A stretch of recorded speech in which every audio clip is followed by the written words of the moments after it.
So in the reading exam, we're getting an idea really of what the examiners are looking for. Now, we saw in the writing test that vocabulary or lexical resource is incredibly important. But there are strategies, of course, to kind of cover that up a little bit, or not to cover it up, but to give you some leeway in case that's one of your weaker points. Well, the beauty of this, and the beauty of IELTS really, is that everything is interlinked. Now, for vocabulary in the reading test, well, it's extremely important that you have as high of a lexical resource as possible because it will certainly lead you towards more correct answers in the reading test. So there isn't a scoring system like they have in writing when we're doing the reading test. If you remember from the writing, there's the grid that the examiners use, and lexical resource is one of the elements they're looking at. Well, in the reading, you have 40 questions that you're getting correct. What they do is they just check the answers. Really, if you put A, but the answer is B, it's wrong. They don't try to really decipher what you're trying to say. So something we'll talk about in the next few slides here is, first of all, how important vocabulary is in the IELTS reading test, and secondly, what you can do to improve your vocabulary in general, but also, of course, be able to demonstrate that vocabulary level in the exam.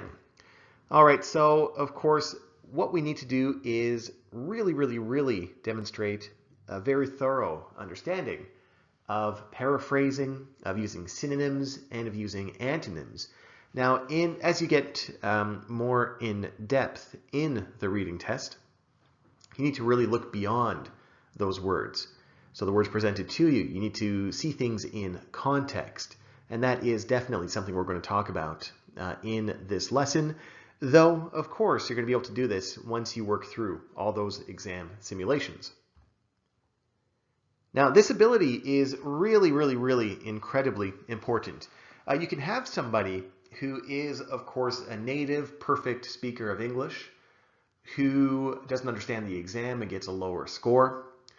Or you can have someone who is, of course, a perfect speaker of English, but who didn't really study for the exam. And having said that, in the reading test, that person can still obtain a pretty high score. That person can still obtain a 7, 8, 9 in the reading test, even though the person might not really have practiced in there. So this is obviously a very different element from what we saw in writing.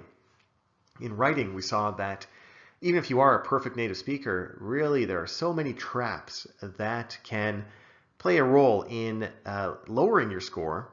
But in reading, it's a little bit different. And what we need to do, of course, is really make sure we understand the questions themselves, what the examiner is looking for, but also what the role of vocabulary is in this section of the exam, how important it is, of course, and what we can do to make sure that we are, of course, focused on demonstrating our ability to understand the paraphrasing used, the synonyms used, and of course the antonyms used in the text versus what, of course, the question is stating.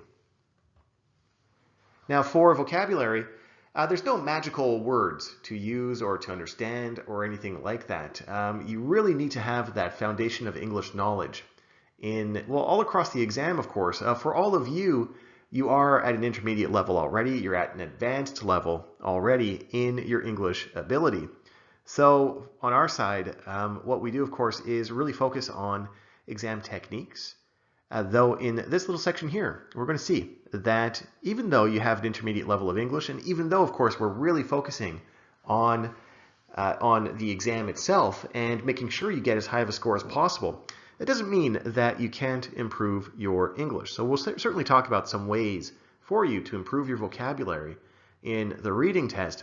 But the beauty of this is that your vocabulary, as you keep improving, it's going to help you in the speaking test, as we saw before. It's going to help you in the writing test for sure, and in the reading test as well. So it's a fantastic area to really focus on because it's going to help us across the entire spectrum of the exam. And even, of course, once you start living in Canada, if you're coming up here to Canada, or if you're going to the States or Australia or Britain or somewhere else, while having an advanced level of vocabulary is certainly going to help you in your new life, in your new country.